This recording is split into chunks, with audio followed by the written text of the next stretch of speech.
everybody. We're here on the Daily Eye Show, Season 3. I'm Veenaa Bakshi. And I'm Salim Asgarally, and it's so lovely to be back after a while, of course. So, we're going to be talking today about exactly what we're in the middle of. Salim, we're going to be discussing how are we looking at the COVID issue. Sure. So, basically, a little change in format. I'm going to be the interviewer. How nice is that? And I'm going to interview you. Lovely. Okay. To start with, how do you look at this? What do you really make of this whole COVID thing that is going around the place in terms of not as a disease, but in terms of people's attitudes? I think most people are extremely scared and paranoid. And then there is a whole section that couldn't care or are not bothered. So the not bothered section, I think, comes from the space that jo hona hai, wo to waise bhi hoga. So why should we really bother? It also comes from being, very destiny oriented. Ki agar ye tareekh likha hua hai that I'm going to die and pop it, then I will die on that day. So why should I start worrying about it from now anyway? Okay, wow. There's so many myths also about this COVID-19 and coronaviruses and things. There are so many myths. Yeah. And I think largely we are not looking at the facts, because the myths are more alluring. What do you say? I think it's human nature to want to look at everything and get curious. Also, we are living in a day where social media is so up there, up front for everyone to access and read and react to, and reactions are so forthcoming in the sense that by the time most people have finished reading what has been posted, they are ready to forward. So what really happens is that there is too much of information out there. It's extremely confusing for most people. And what is very important is that not everyone reacts to the same thing in the same way.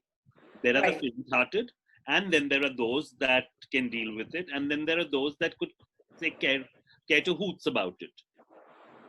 So it's a very mixed palette of all kinds of things happening. Some people take to false news and actually get depressed.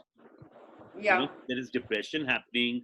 The lockdown, as we know, has created various scenarios, not just depression. There have been instances of abuse. There have been instances of violence.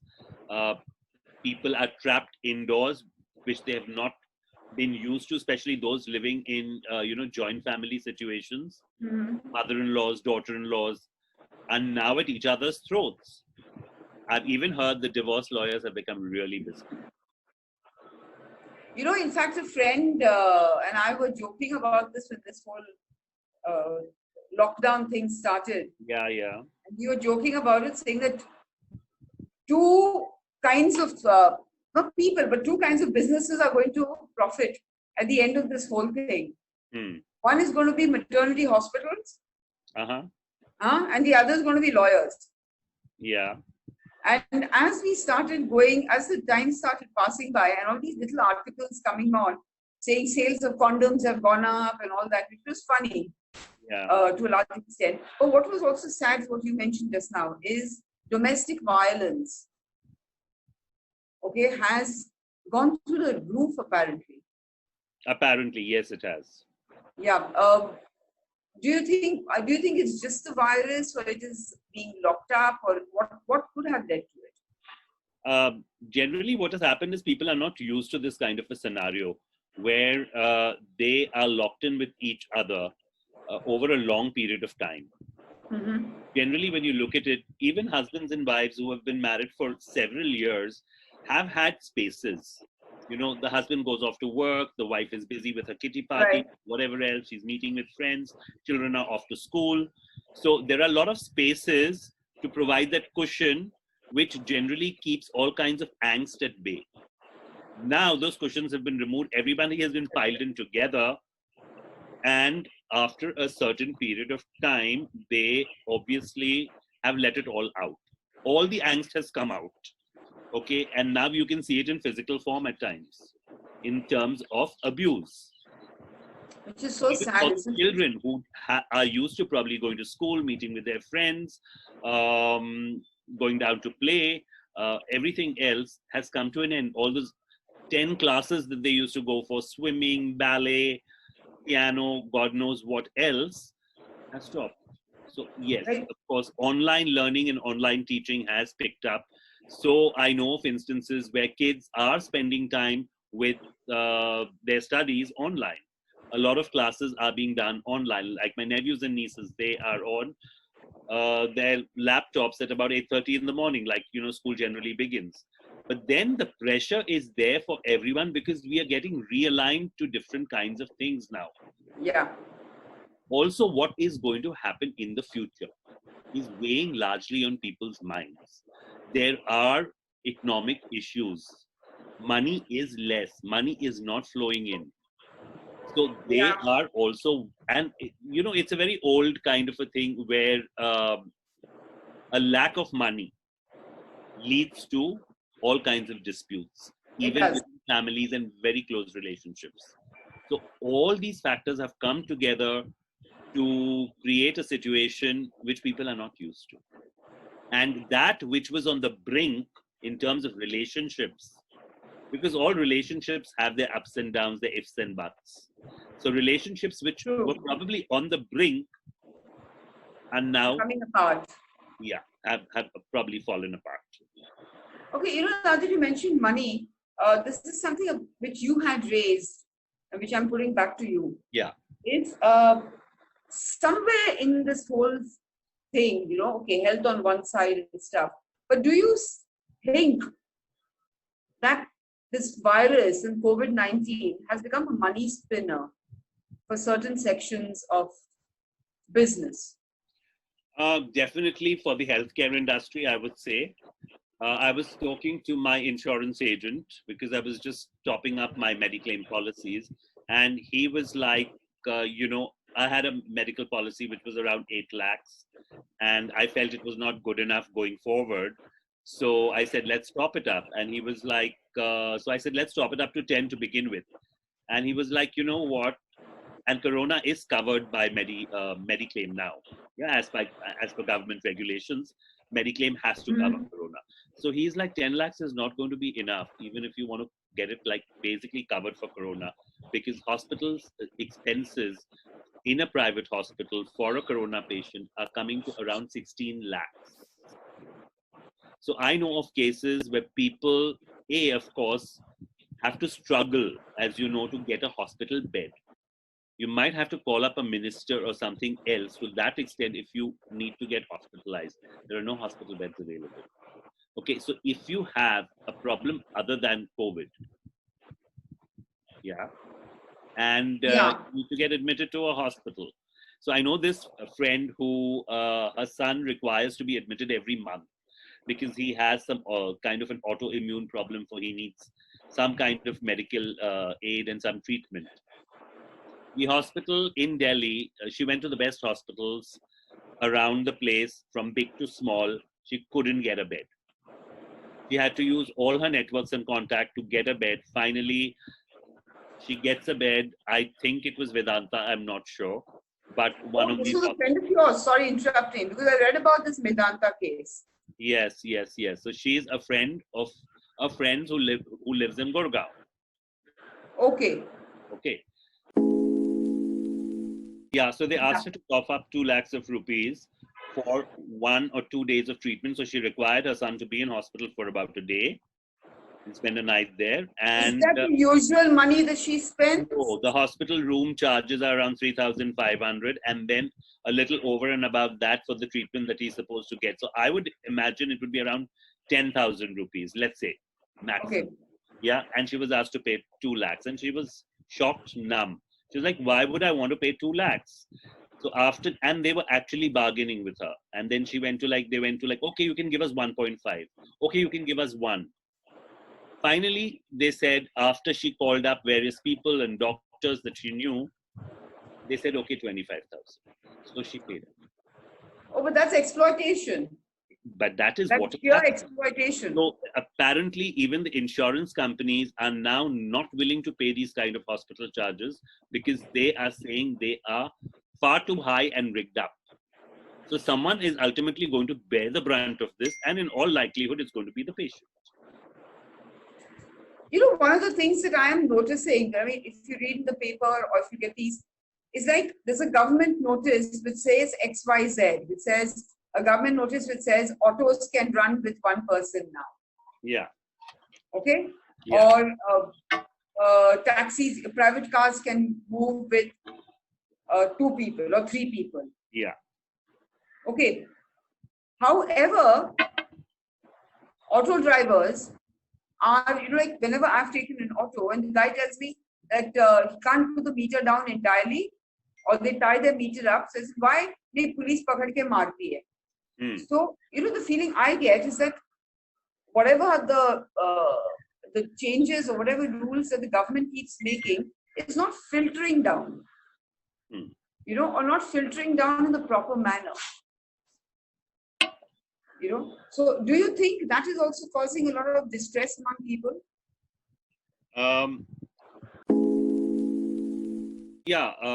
I think it's the execution and the implementation of guidelines which are not happening in the manner that they should be happening.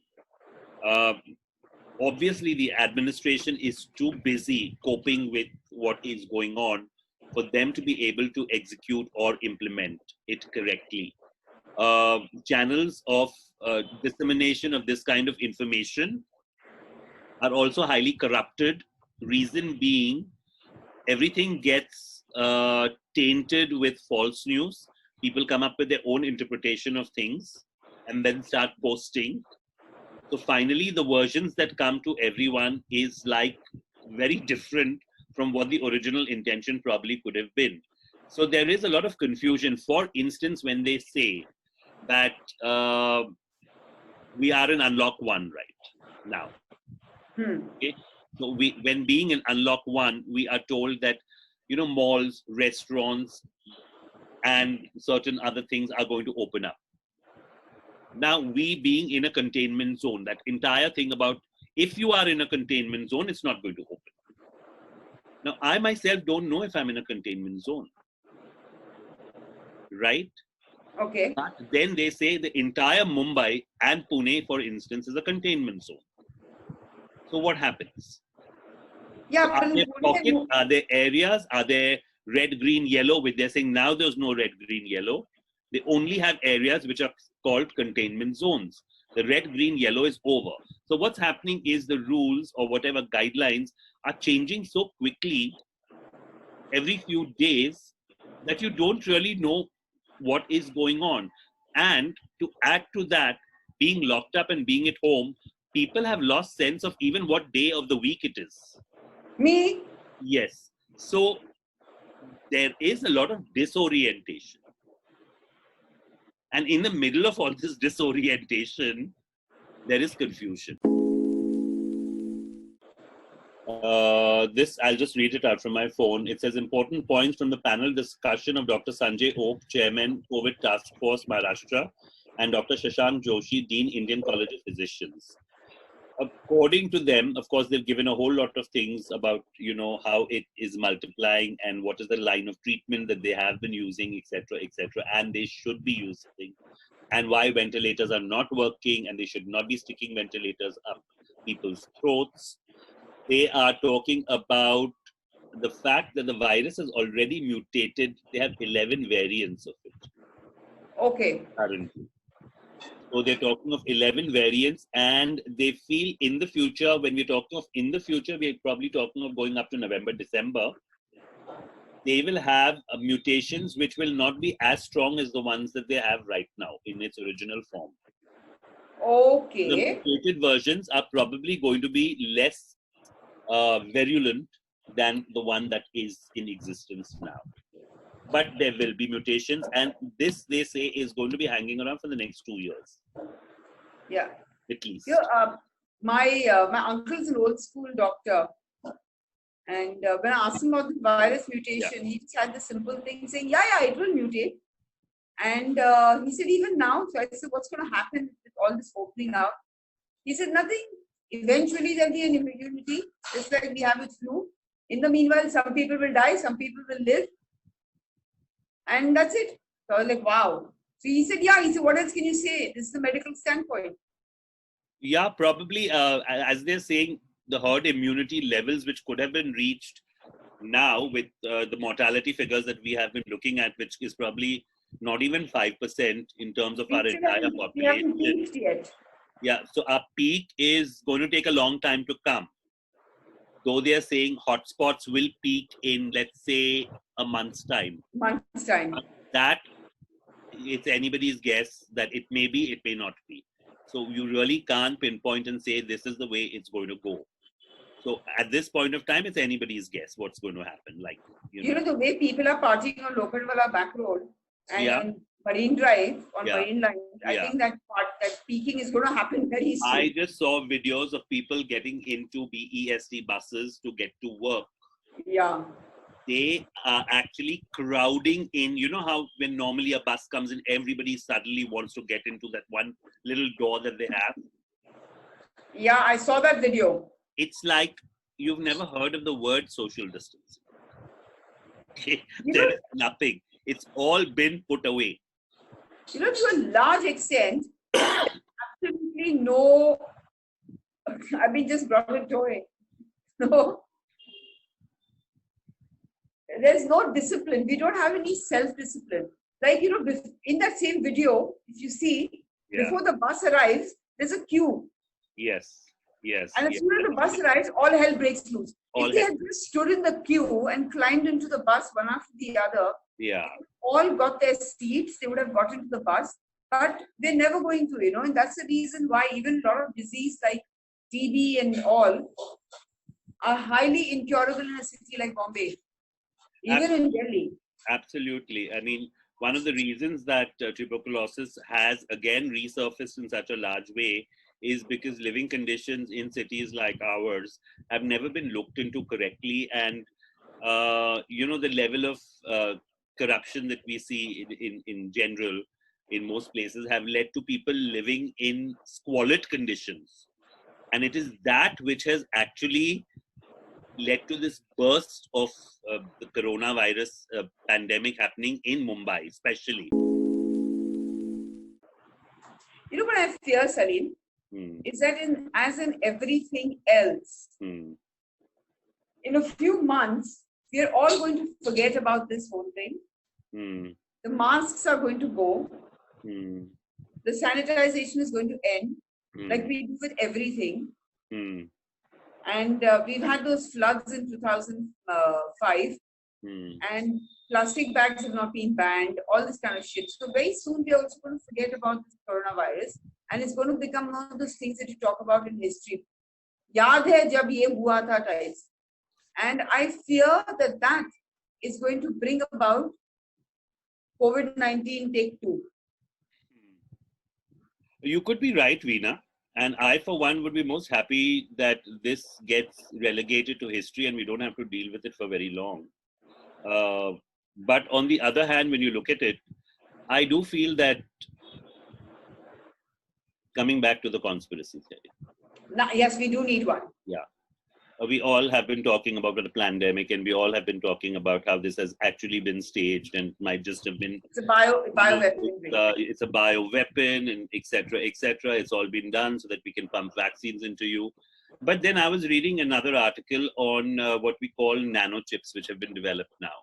You know, so these nanochips that have been developed are of the tiniest micron size, almost to the point of where they are actually smaller than your blood cells. Yeah, so it is called smart dust. Okay. Okay, so this smart dust, they of course are electromagnetic, so they can be connected to computers. They transmit information. So, you know, earlier the nanochips that we had till 2014-15 were the size of a rice grain. Now they're the size which is it's smaller than the coronavirus. They're invisible. Invisible to the human eye, and they can penetrate your skin and get into your body. Okay.